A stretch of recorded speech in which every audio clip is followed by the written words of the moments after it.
So David Rodriguez from FXCM, you're saying that the main focus right now should be on Italy and not Greece. That's exactly right. I've maintained for a long time now that Greece is essentially the red herring. The real focus should be on the core. So Greece is a tiny country compared to the likes of Spain and Italy.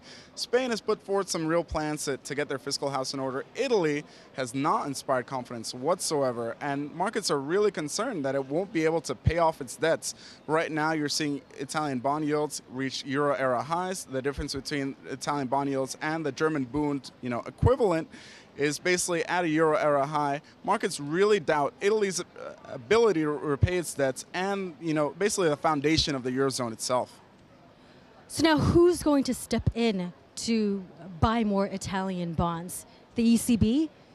Well, the ECB has basically shown that it has little appetite for further, stepping into the political arena, further fiscal aid to these major countries. I think it's already a leap that the ECB is actively buying Italian, Portuguese, Irish bonds and what have you on the secondary market. More recently, you had the head of the German Bundesbank point blank say, we're not prepared to offer more aid. He said point blank, we're not going to become the U.S. Federal Reserve. We're not going to print money. And really, at the end of the day, these are fiscal issues that should not require the central bank to step in. At the end of the day, you really wonder, who's going to be the lender of last resort. Markets are wondering that exact same thing. Italian bond yields recently reached 6.7%, just shy of the line in the sand at 7%, which is really the point at which Ireland, Greece, and Portugal started asking for aid. Problem is, Italy is so large that you really wonder what they could actually do to help contain this crisis. It is the third largest European economy.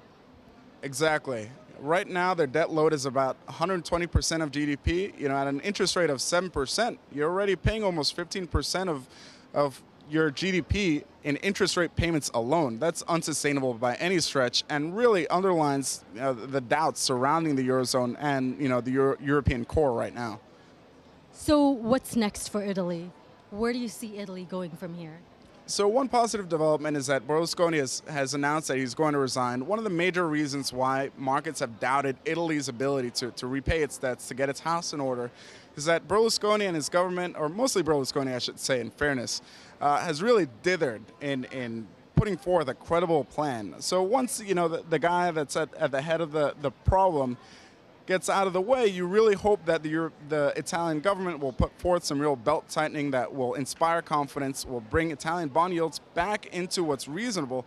This is not sustainable in the least bit, and you really hope that the Italian government can take over from here once Berlusconi's gone and really inspire confidence once again.